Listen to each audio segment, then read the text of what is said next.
여러분, 안녕하세요. 저는 좋은간호학원 원장 이선유입니다. 이제부터 저를 써뉴쌤이라고 불러주세요. 요양보호사 양성표준교재의 공부를 저와 함께 쉽고 재밌고 즐겁고 유익하게 시작해 보실까요? 자, 그럼 출발! 1장 요양보호 개론. 자, 요양보호 대상자 이해. 저는 이 공부의 과정을 어떻게 끌고 갈 거냐면요. 마치 1대1 과외를 받는 것처럼 수업을 진행하겠습니다. 자, 언제 어디서나 편하게 들을 수 있고 마치 1대1 과외, 밀착 과외를 받는 것 같은 수업을 진행하려고 합니다. 예쁘게 봐주세요. 먼저 노화 과정. 인간은 나이가 들어가면서 신체의 세포, 조직, 전체적인 기능이 저하되는 과정을 겪게 되는데 이를 노화가 진행되고 있다라고 합니다. 한마디로 말하면 노화란 좋은 것은 감소하고 나쁜 것은 증가하는 것. 그래서 엄마 뱃속에서 태어난 지 오래된 사람을 뜻합니다. 늙고 닳고 오래된 병을 가진 퇴행성 질병자, 노인성 질병자, 이분들의 질병의 상태에 따라서 수발이 필요하죠. 그래서 노인성 질병자는 수발이 필요한 병을 가리킵니다. 넘기시면 다의 정치적 보상.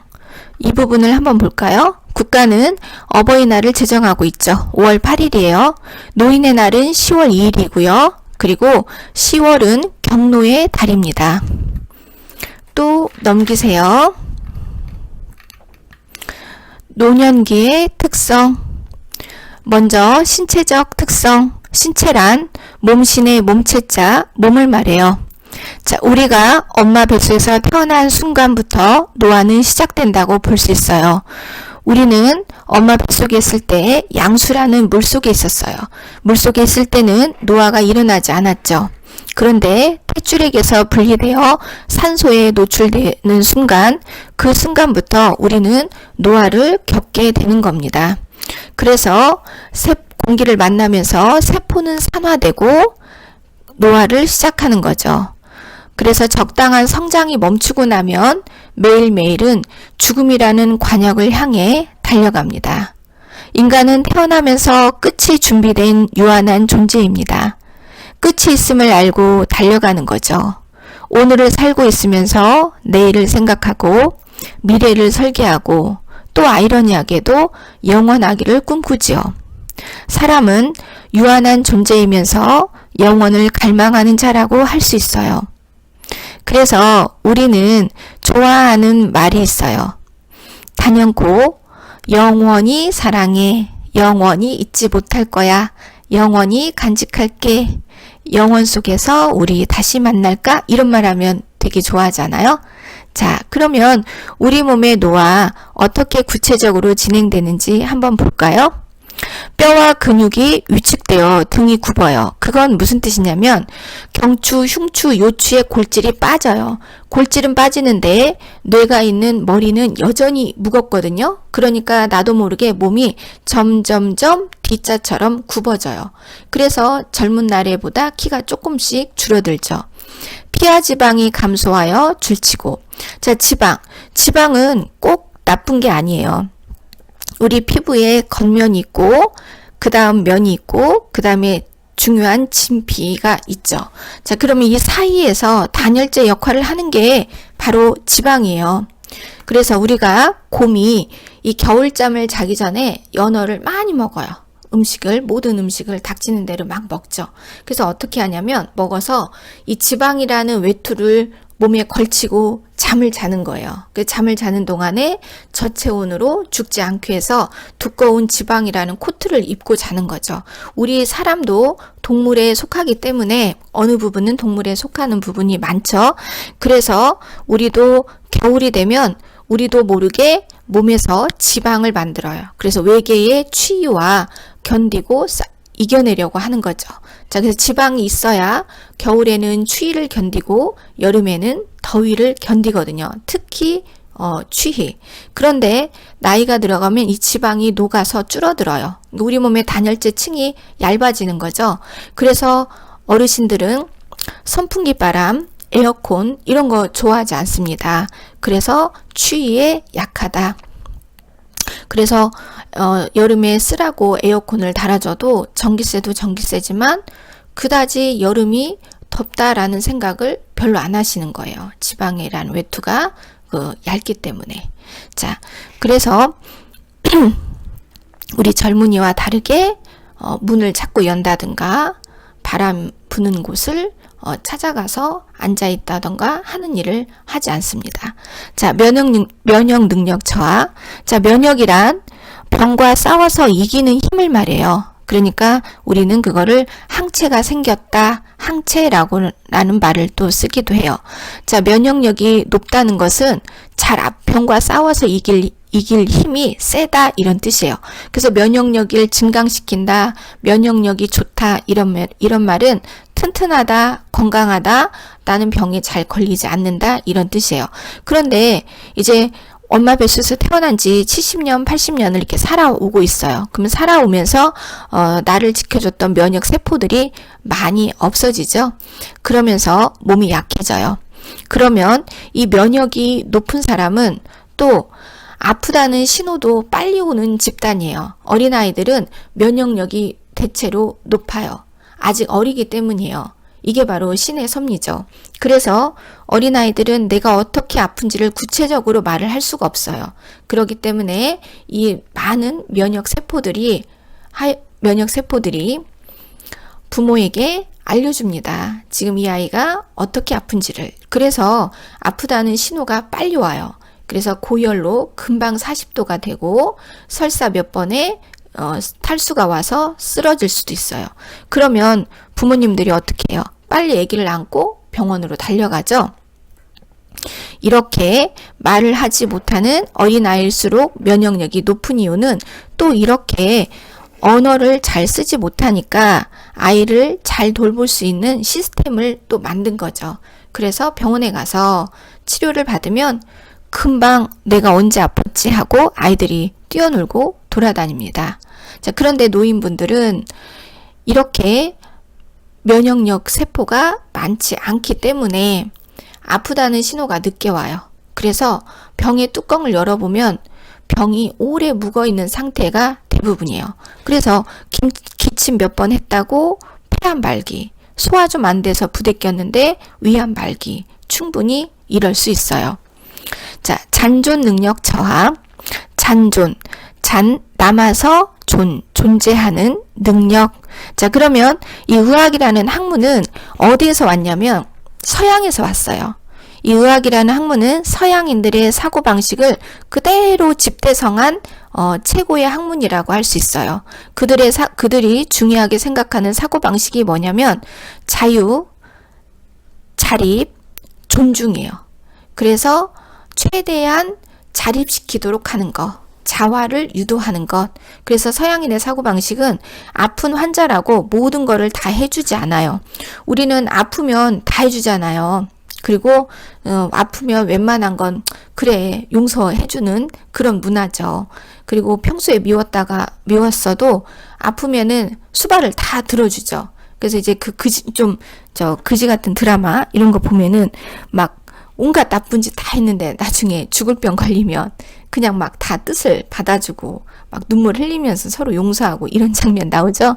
이거는 우리나라의 정서고요. 서양인의 사고방식으로 의학을 공부하셔야 돼요.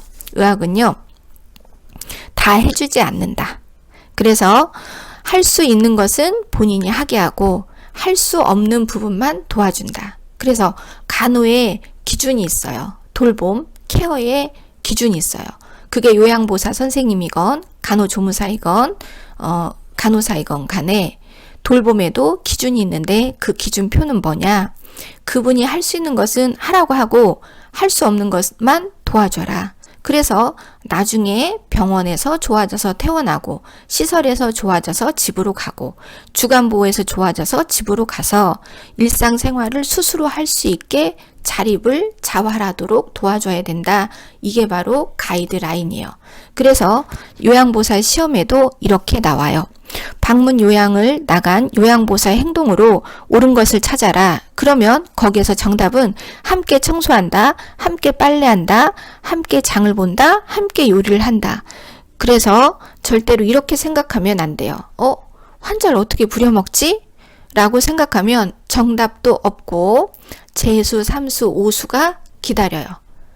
그러니 꼭 함께 청소한다, 함께 빨래한다, 함께 뭔가를 한다, 또는 지켜본다, 지지한다, 도와준다, 잘 하도록 옆에서 돌봐준다, 뭐 하도록 일으켜준다.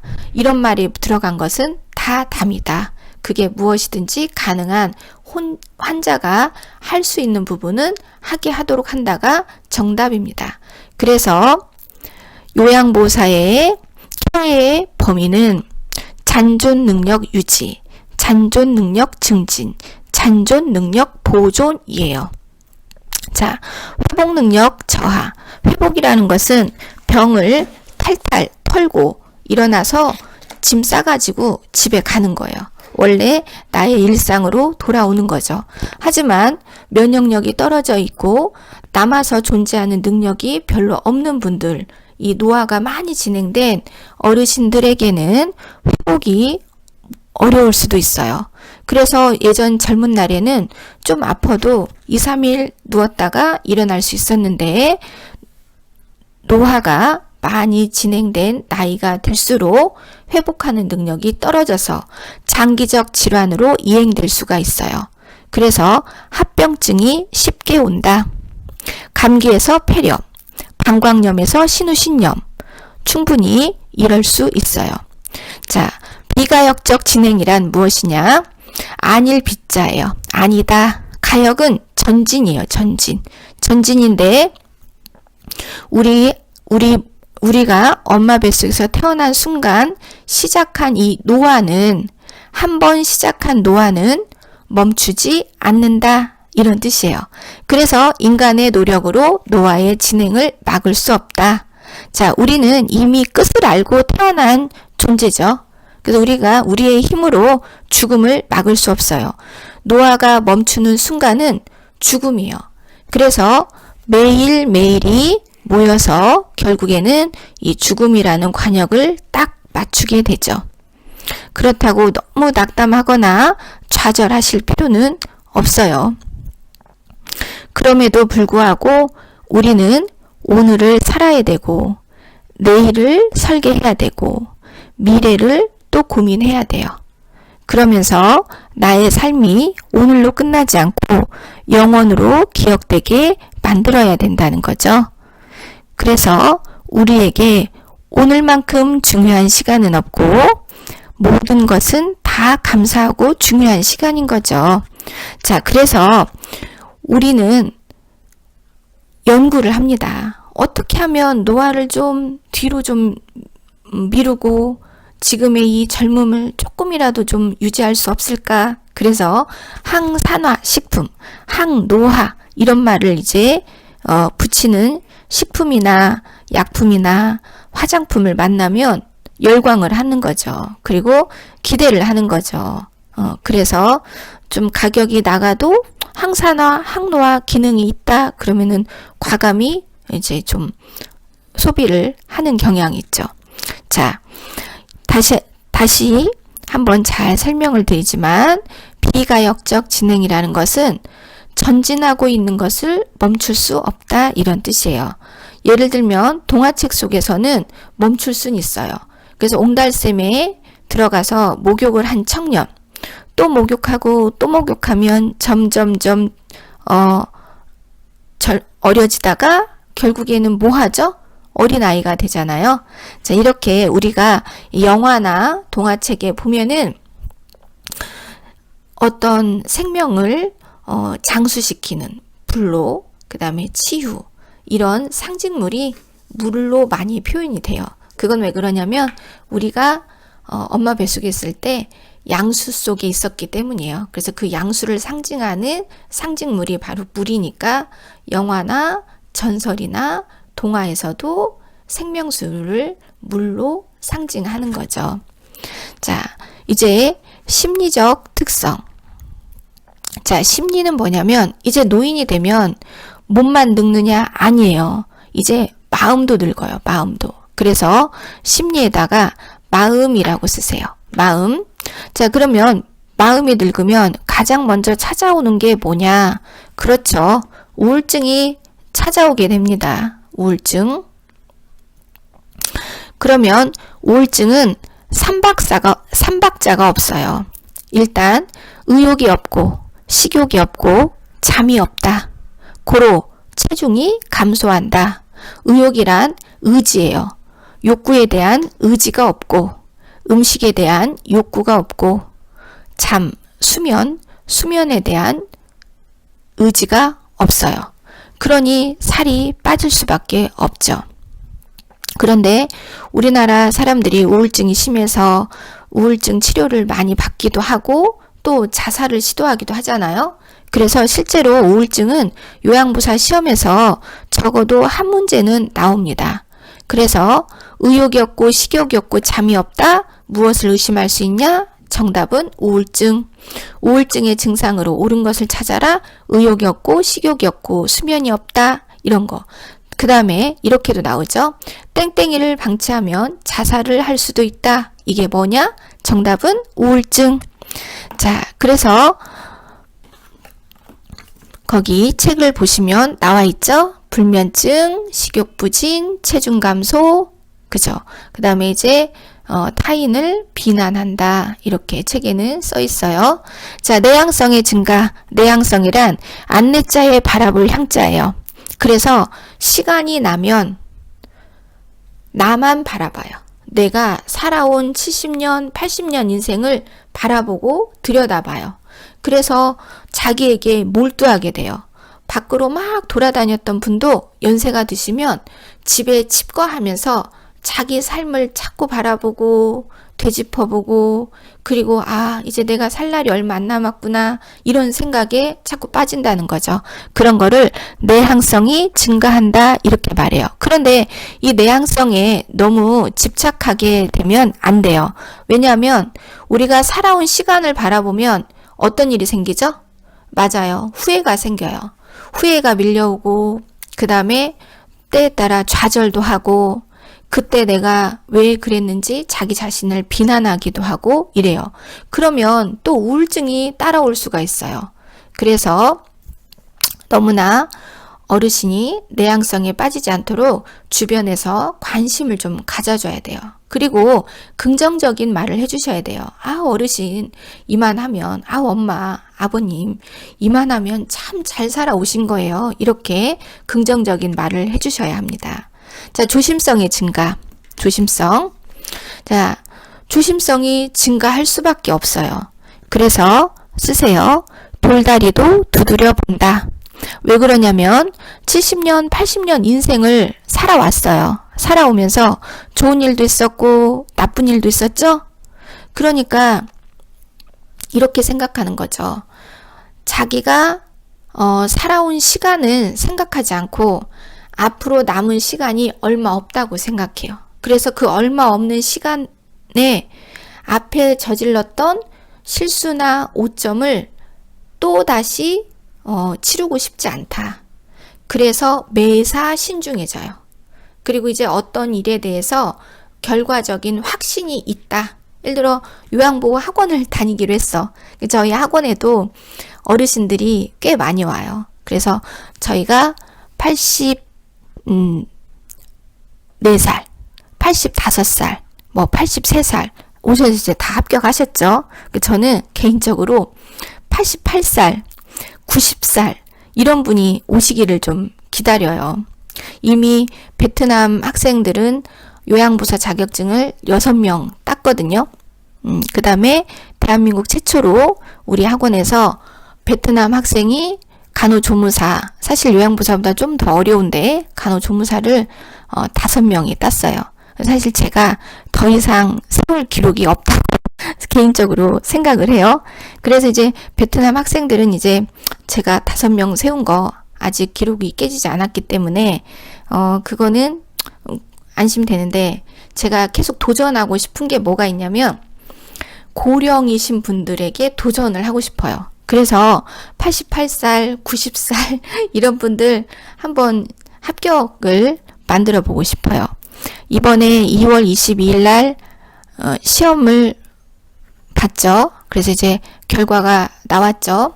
근데 저희 이번에 합격하신 그 많은 어르신 중에서 73살 드신 그 김땡땡 어르신이 여자분인데, 그 핸드폰으로 합격 문자가 오거든요.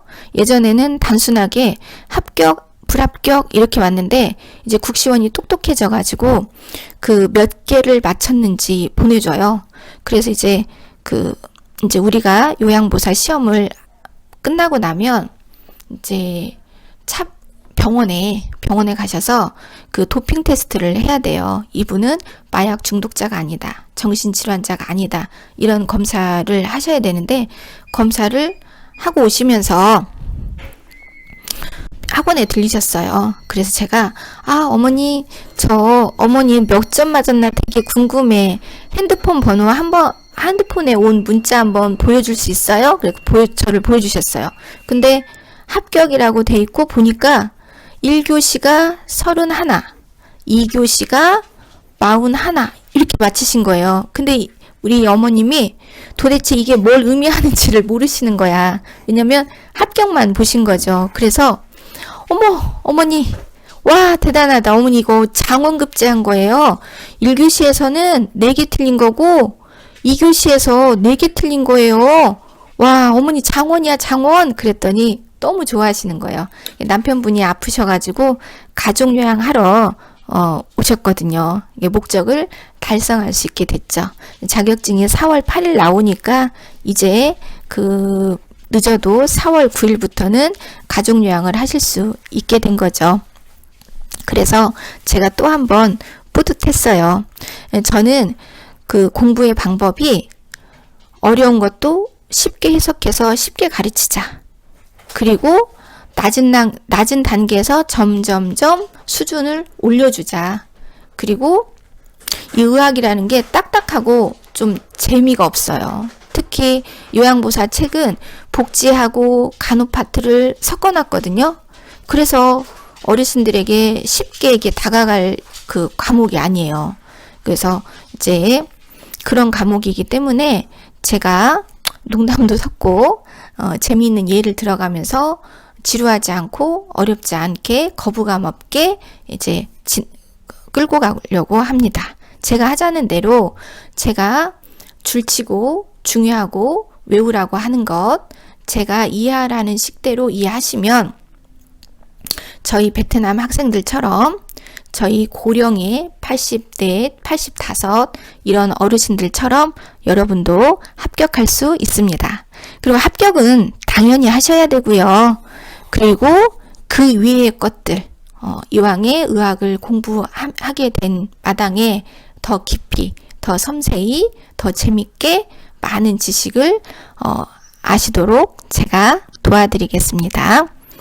자, 그러면 조심성의 증가로 다시 한번 가볼까요? 그래서 살아온 시간에 오점이 있는 것을 싫어해요.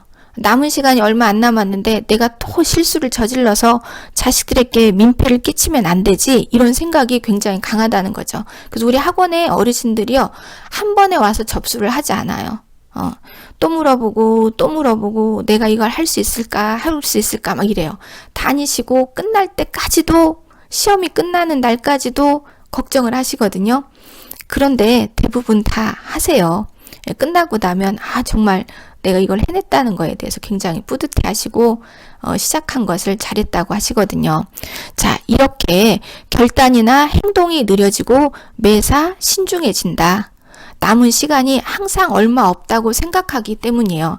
이것을 조바심 내서 어머니 왜 그래요? 이렇게 하면 안 돼요. 이거는 수용하고 받아줘야 된다.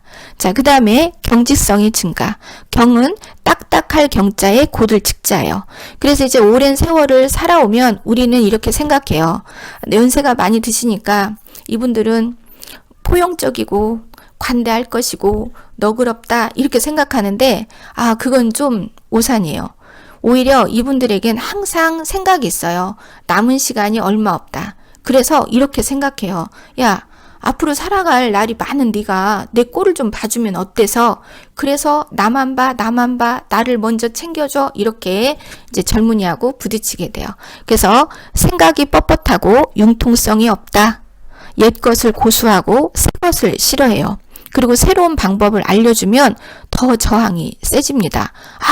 어머니 요샌 이렇게 하면 정말 싫어해요. 할머니 이렇게 하면 우리가 할머니 싫어할 수도 있어. 이러면은 냅둬라. 나 이렇게 살았어도 아무렇지나 않다. 니네 나 그렇게 살아라. 이러죠.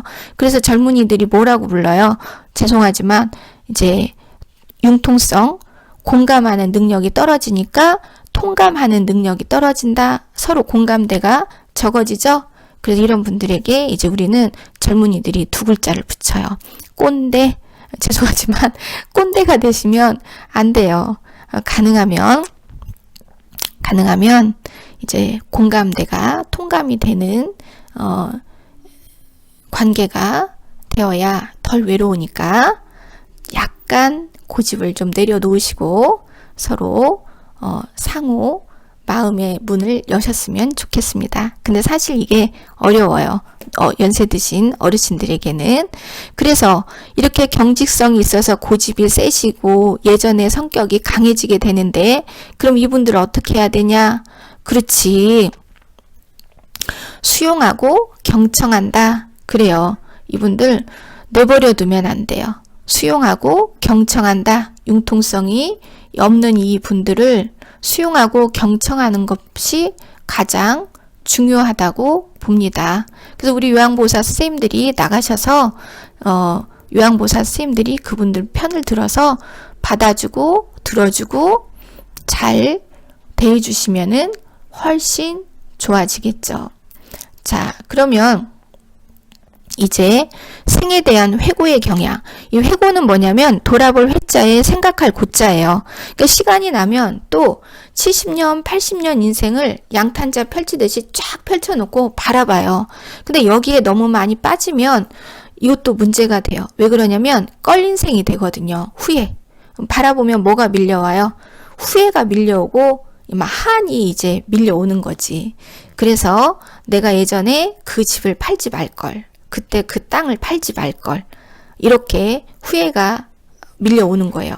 그래서 너무 여기에 집착하시면 또 우울증이 또 찾아오기 때문에 여기에 집착을 너무 많이 하지 않도록 주변에서 관심을 갖고 좀 바깥으로 좀 이분을 시선을 돌리게 하는 것도 좋습니다.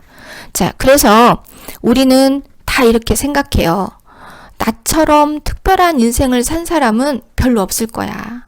나는 말이야 산전수전 공전을 다 겪었어. 이렇게 말을 하거든요. 그리고 이 사람 붙잡고 얘기하고 저 사람 붙잡고 얘기해요. 그리고 어떤 사람들은 자기 인생은 유별나게 특별하다고 생각해서 뭘 쓰죠? 회고록을 쓰죠. 자, 밑으로 내려가면 2번에 이런 말이 있어요. 다가오는 죽음을 평온한 마음으로 맞을 수 있게 한다? 아니요. 그렇진 않아요. 돌아가시는 순간까지 살고 싶어 합니다. 자, 병원에서도 중환자실에 이제 환자분들이 이제 누워 계시죠? 말도 잘하지 못하고 스스로 체위 변경하지 못하는 중환자실에 계신 분들도 이 청각은 열려 있기 때문에 자녀들이 와가지고 이게 나쁜 좀 마음이 안 좋은 말을 하거나 또는 닥터가 와서 이제 주사를 내일부터는 좀 줄이자 그러면은 이 누워 계시고 눈 떠 있고 귀는 열려 있으니까 말은 못해도 이 주사가 4번이 들어가는 게 3번으로 줄으면 눈으로 물어보세요. 왜 줄었냐고, 넣어달라고, 이렇게. 그래서 우리는 살아있는 모든 생명은 절대로 죽고 싶은 마음이 안 듭니다. 속상할 때 죽고 싶다곤 하지만 실제로는 그렇지 않다. 자, 그러면 친근한 사물에 대한 애착심, 연세가 드신 분들에게 특별히 애착하는 물건들이 있어요. 그럼 이 부분은 왜 나오냐면 우리가 이제 요양보호사 자격증을 따가지고 집에 계신 등급을 받으신 집에 계신 분들에게 찾아가요. 그거를 방문 요양 서비스라고 하죠. 가사 서비스를 가서 해주죠. 그러면 이 요양보호사 선생님들의 눈으로 바라봤을 때 어르신들의 살림살이가 가끔 무엇으로 보일 수 있냐면 잡동사니로 보일 수가 있어요. 그래서 이런 행동을 하신대요. 아, 어르신, 이거 냄비 너무 낡았어요. 내가 집에서 예쁜 냄비 갖다 줄 테니까 이거 버리죠. 그러면 또, 이 이불 너무 냄새나고 곰팡이까지 꼈으니까 이거 버리고 내가 다른 거 갖다 줄게요. 이렇게 하시거든요.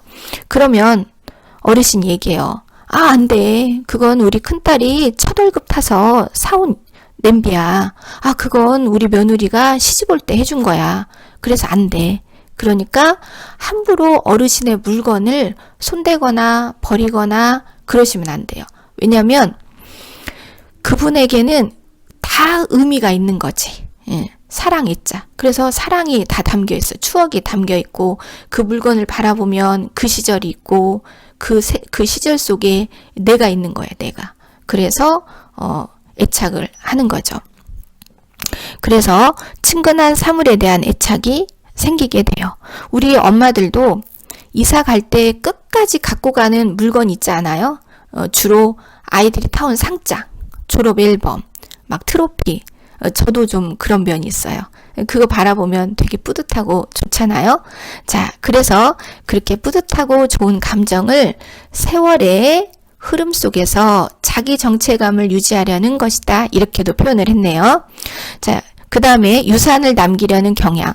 이 어르신들은 다 이렇게 생각을 해요. 내가 앞으로 살 날이 얼마 안 남았고 나는 곧 떠날 건데 내 자손들이 내가 왔다 간 흔적을 좀 기억해 줬으면 좋겠다. 우리 할아버지가 이렇게 하고 갔구나. 우리 할머니가 이런 것을 남기고 갔구나. 이걸 굉장히 남기고 싶어 해요. 그래서 옛날 어르신들은 뭐 했냐면 선산을 돌본다든가 납골당을 만들기도 했죠. 그런데 요즘에는 이 파묘를 하는 시대잖아요. 그러니까 그런 거 하지 마시고 지금부터라도 요양보호사 자격증을 따면 일을 나가세요.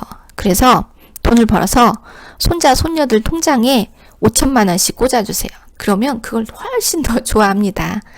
저는 아들이 둘이 있어요. 근데 가끔 평범한 사람들에게 있어 흔적이 뭘까? 이런 생각을 해요. 그러면 저희같이 이제 평범한 사람들의 흔적은 제 생각에는 자식이 아닐까라는 생각을 해요. 자식이 내 삶의 흔적이다. 그래서 자녀를 잘 키우는 것은 내 삶의 흔적을 잘 남기는 것이다. 이런 생각이 들어서 가능한 반듯하고 잘 키워보려고 합니다. 자, 의존성의 증가. 자, 이제 하루가 멀다 하고 세상이 변해요. 예전에는 10년이면 강산이 3번 변한다는 말을 했어요. 하지만 지금은 6개월 단위로 변하지 않나요? 핸드폰을 익힐만 하면 또 나오고 익힐만 하면 또 나와요. 세상은 이렇게 빨리 변화되는데 어르신들은 그 빨라진 세상에 적응하기가 너무 어려워져요. 그래서 젊은 자녀에게 또는 손자, 손녀에게 옆집 사람에게 물어보게 돼요. 의존하게 되죠. 근데 그 의존하는 나이가 몇 살이면 의존할까? 저는 이 요양보호사 학원을 하기 전에는 70이 넘으면 보통 의존하지 않을까라는 생각을 했어요. 근데 이제 제가 80세, 넷, 5 다 이렇게 오셔서 공부를 하고 시험을 쳐서 합격을 하시고 하는 걸 보면서 의존을 하는 건 맞지만 꼭 몇 살부터 의존을 한다. 이 경계는 우리가 정할 수 없다는 것을 제가 느꼈어요. 개인차도 크니까. 그래서 이제 자녀들이 사준 전자제품을 작동하기가 너무 어려워서 물어보고, 핸드폰이 어려워서 물어보죠. 그래서 젊은 날보다는 내가 할 수 없는 부분들이 많아지니까 의존을 하게 된다. 그래서 신체적으로도 의존하게 돼요. 왜냐하면 엄마 뱃속에서 태어난 지 오래됐으니까 병든 몸이 되었기 때문에. 그리고 이제 경제적으로 또 의존하게 돼요. 왜 그러냐면 직장에서 물러났고 자녀들에게 다 주고 나니까 없죠. 빈곤한 노후를 맞이하고 있으니까. 자, 그 다음에 중추신경 조직의 퇴화. 그렇죠. 중심이 되고 추가되는 신경이다. 여기서는 뇌라고 생각하시면 돼요. 그래서 뇌의 기능이 떨어짐으로 인해서 정확한 판단을 하기가 어렵죠. 그래서 정확한 판단에 대해서 물어보는 의존을 할 수 있게 된다. 자, 그 다음에 이제 사회적 특성을 보죠. 사회적 특성. 자, 역할이란 무엇이냐? 역할이란 일이에요, 일. 일감. 내가 그 직장에서 오랫동안 종사했던 일이죠. 그 일감으로부터 이제 멀어지게 되는 사건이 생기죠. 그것을 우리는 은퇴라고도 부르고 퇴직했다고도 부르고 또 몸이 또 안 좋아서 내가 운영하던 가게를 또 접기도 해요. 그래서 오래된 직업을 상실하는 거를 역할 상실이다 이렇게 표현할 수 있어요. 자, 그러면 경제적 빈곤, 이 빈곤이라는 건 뭐냐? 가난하다, 가난할 빈자, 공곤할 곤자. 그래서 자녀들에게 다 주고 나니까 남은 게 별로 없어. 그리고 우리나라 이 어르신들은 현재 65세 이상인 어르신들은 자기의 노후를 생각하면서 재산을 많이 축적할 수 있는 시대를 살지 못했어요. 격동의 시대를 살아왔고 우리가 지금 우리 젊은이 저와 또 젊은 우리 세대가 살아갈 수 있는 토대를 만드시는데 모든 거를 바치신 분들이죠. 그리고 이제 유교의 사상으로 인해서 부모는 자식에게 모든 것을 다 내주어야 부모의 도리를 다 한다. 이런 사고방식으로 살아오신 분들이라서 정말 노후를 준비한 게 전혀 없다고 보십니다. 그래서 경제적으로 빈곤한데 특히 언제가 빈곤하냐? 노인이 된 지금 빈곤하다. 우리는 국가적으로도 노후에 대해서 준비한 게 없어서 빈곤하죠. 자, 그래서 특별하게 태어나신 일부 금수저가 아니면 우리는 강남의 부자 할배 같은 일은 안 생겨요. 강남의 부자 할배 다 주면 굶어 죽고 안 주면 맞아 죽고 조금씩 주고 도망 다니기. 예, 저도 별로 노후에 강남의 부자 할배 같은 일은 별로 안 생길 것 같아요. 저도 그다지 노후를 아직 저도 준비를 하지 못했기 때문에. 자, 유대감의 상실. 자, 유대감이란 무엇이냐? 이 관계예요, 관계. 연결고리라고 하죠. 근데 이 관계가 잃어버리게 되는 거야. 그러면 이건 무슨 뜻이냐면 사회적 관계망이 점점 적어진다. 인간관계 폭이 점점 적어지죠. 일단은 내가 오랫동안 종사한 직업에서 물러났죠. 내가 막 몇십 명을 부리고 막 몇백 명을 호령했던 그 관계에서 이제 떨어져 나가는 거죠. 그리고 나이가 들어가면서 친구도 친척도 배우자도 돌아가시거나 이제 하는 일이 생겨요. 그러니까 노인은 고독감과 우울감이 증가하고 여기에 적응을 잘 하지 못했을 때 자살을 시도하기도 한다. 그래서 재작년에 불행한 발표가 있었어요. 우리나라 노인 5명 중에 1명 정도는 자살을 시도하거나 생각해 본 적이 있다는 거예요. 얼만큼 이 노인의 노후의 문제가 심각한지 드러난 데이터였죠. 우리 요양보호사 선생님들이 차후에 얼마나 많은 관심을 갖고 케어를 잘 하느냐에 따라서 이제 자살을 하거나 자살을 시도하려는 어르신들의 숫자가 줄어들어야 돼요. 그분의 숫자들이 줄어들면은 장기 요양 제도는 진짜 성공하게 되는 거죠. 자, 그 다음에 밑으로 내려가시면 그러면 어디가 나오냐? 노인의 거주 형태의 변화가 나와요. 자, 거주. 이 거주란 뭐냐면 먹고 자고 사는 곳을 말해요. 자, 밑으로 내려가시면 가족관계의 변화, 부부. 자, 부부는 어쨌든 시험 문제 정답에서 부부관계에 대한 설명으로 옳은 걸 찾아라. 그러면 평등하다. 이 평등이 답이에요. 평등하다. 근데 실제로는 그다지 평등한 것 같지 않은데 정답은 평등이다. 자, 그 다음에 옆쪽으로 가시면 자, 거기에서 3번 배우자 사별에 대한 적응을 보세요. 배우자 사별에 대한 적응. 이 부분은 부인을 먼저 보낸 남편이 느끼는 슬픈 마음이에요. 그것을 상실감 또는 비탄이라고 말해요. 자, 그래서 배우자 사별에 대한 적응. 세 번째 줄, 배우자의 상실은 가장 적응하기 어려운 사건이다. 그렇죠. 특히 여자와 남자 중에 누구에게 더 큰 사건이냐면 부인을 먼저 보낸 남편에게 가장 큰 사건이에요. 왜 그러냐면 늘 남편은 뭐예요? 달라 하잖아요. 그래서 특히 싹싹하고 상냥하고 무엇이든지 말만 하면 다 수발을 들어줬던 부인이 없다는 것은 엄청난 사건인 거예요. 그래서 이런 현모양처와 결혼 생활을 하셨던 분일수록 재혼이 빠르답니다. 왜냐하면 그 잠깐도 이분에겐 힘든 거예요. 왜 힘들어요? 인간 리모컨이 없어졌잖아요. 누르면 딱딱딱 해줬던 인간 리모컨.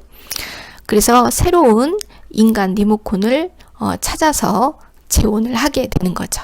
자, 부모 자녀 관계 거기 보세요.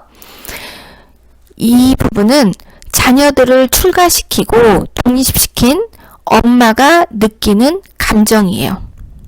그래서 아침에 일어나면 둥지의 제비들이 막 달라 했는데 어느 날 아침에 일어나 보니까 둥지가 텅텅 비고 아무것도 없는 거예요. 그래서 자기가 할 일이 없어진 것 같고 이제 내 역할이 없어졌으니까 내가 없어도 되지 않나?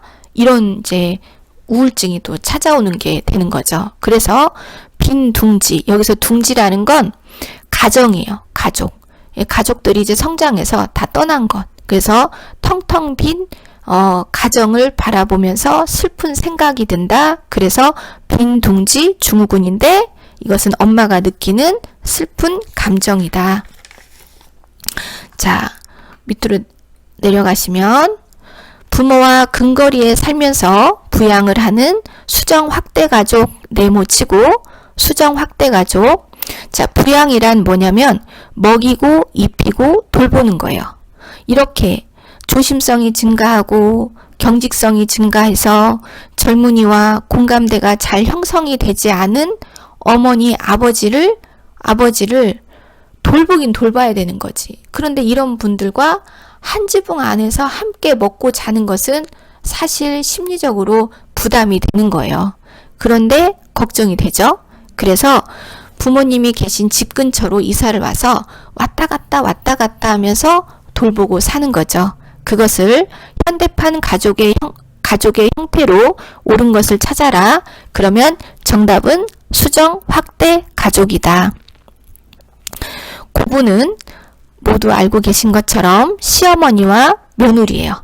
그래서 우리나라에서 갈등이 가장 심각한 관계는 어떤 관계냐? 그러면 정답은 고부관계. 그래서 C월드예요. C월드. 자, 그리고 밑으로 내려가면 자, 이제 노인 부양 문제와 해결 방안. 이 부양이란 먹이고 입히고 돌보는 거예요. 그런데 앞에 노인이 붙으면 노인을 먹이고 돌보는 노인 부양, 아동을 붙이면 아동 부양, 영유아 부양 이렇게 말을 붙이면 되죠. 그래서 이제 정권이 새롭게 들어서면 항상 경기 부양책을 내놓죠. 그 부양이에요. 자, 노인 부양 문제에 하나, 둘, 셋. 자, 노인이 되면 나타나는 부양과 관련된 문제가 있대요. 그 문제가 네 가지가 있는 거예요. 이것을 노인의 네 가지 고통이다 쓸 고자 노인의 사고라고 해요. 그래서 일단은 노후를 준비하지 않고 맨발의 청춘으로 지금까지 열심히 살았어요. 열심히 살아서 좀 갖고 있던 것 다 누구 줬어요? 자녀 다 줬죠. 자녀에게 쪽팔려서 빈곤해요. 그리고 엄마 뱃속에서 태어난 지 오래되어서 하루에 3군데 이상의 병원을 가고 3가지 이상의 약을 먹는 병든 몸이 되었어요. 질병이 있어요. 그리고 가까이 지내던 사람들과 멀어지고 있어요. 고독해요. 그리고 아침에 눈을 뜨면 일터를 나갔었는데 이제 역할도 없고 내가 출근할 일터도 없는 거예요. 그래서 하루가 너무나 무의해요. 그래서 무의. 그래서 노인의 4가지 고통, 빈곤, 질병, 고독, 무의다. 근데 여기에 책에는 나와 있지 않지만 요즘에 한 가지 고통이 추가가 됐죠? 그게 뭐예요? 장수. 맞아요. 장수도 준비된 노후가 없는 분들에게는 또 고통일 수도 있어요. 자, 밑으로 쭉 내려가시면 이런 말이 있어요. 노부모 부양에 대한 인식조사에서 가족이 부양해야 한다는 비중은 낮아지고 있다. 그래서 사회가 부양해야 한다는 비중은 증가한 것으로 보고되고 있다. 이건 무슨 뜻이냐면 지금까지 우리나라는 유교의 덕을 많이 봤죠. 그래서 노인에 대해서 따로 법을 만들고 예산을 집행하고 하는 일을 하지 않았어요. 2008년 전까지는 경로 우대증이 전부였다는 거죠. 그런데 이제 가족에게 노인의 문제를 완전히 다 맡기고 몰라라 할 수 없는 상황이 된 거죠. 그런 상황을 부추긴 사건이 있었어요. 그것은 IMF입니다. IMF 때 집집의 효자, 효부, 효녀였던 이런 분들이 실업자가 돼서 길거리로 내몰리게 됐죠. 길거리로 내몰리고 났는데 부모님은 계속 살아 계신 거예요. 예전에는 환갑잔치 하기 전에 대부분 돌아가셨거든요. 그래서 환갑을 크게 생각해서 막 잔치를 했던 문화가 있었어요. 그런데 우리나라가 1989년에 전국민 의료보험 제도를 만들어서 손만 뻗으면 어디든지 3,000원 안팎의 진료비로 병원을 갈 수 있는 체계를 만들었죠. 그리고 비닐하우스 농사법이 성공했어요. 그러니까 1년 12달 비타민이 풍부한 야채와 과일을 먹을 수 있는 거죠. 그래서 사고가 아닌 이상은 노인분들이 쉽게 돌아가시지 않는 장수의 시대를 맞이해버린 거예요. 사람의 목숨 평균 수명은 길어졌는데 직업의 수명은 짧아지게 된 거죠. 그리고 우리 젊은 세대들이 받은 교육이 뭐예요? 서양의 교육이에요. 서양의 교육은 자유, 개성, 존중, 자립 이런 것들을 중시하죠. 그래서 이 가족이라는 운명 공동체를 끌고 가는 희생, 봉사 이런 정신보다는 자기 개인주의를 더 찾게 되는 문화가 자리를 잡게 된 거죠. 이렇게 되면서 노인분들의 수발이 이제는 사적 부양인 가족의 부양이 아니라 이거 국가가 해야 된다. 그래서 사회, 국가, 정부에게 부양을 해야 된다고 외치게 된 거예요. 그러면서 바로 제도가 2008년도 7월 1일자에 시행이 됩니다. 노인수발법, 노인장기요양보험법이 시작이 돼서 현재 지금까지 이어지고 있죠. 자, 이제 본격적으로 우리는 노인장기요양보험 제도에 대해서 배우게 될 것입니다. 자, 넘기시면 노인 부양 해결 방안. 그러면 노인 부양을 위해서는 공적, 사적 부양이 모두 필요하다. 그렇죠. 근데 우리나라처럼 사적 부양으로 노인 문제를 이렇게 오랫동안 해결해 온 민족은 또 없어요. 그러니까 이제는 국가가 좀 나설 때가 된 거죠.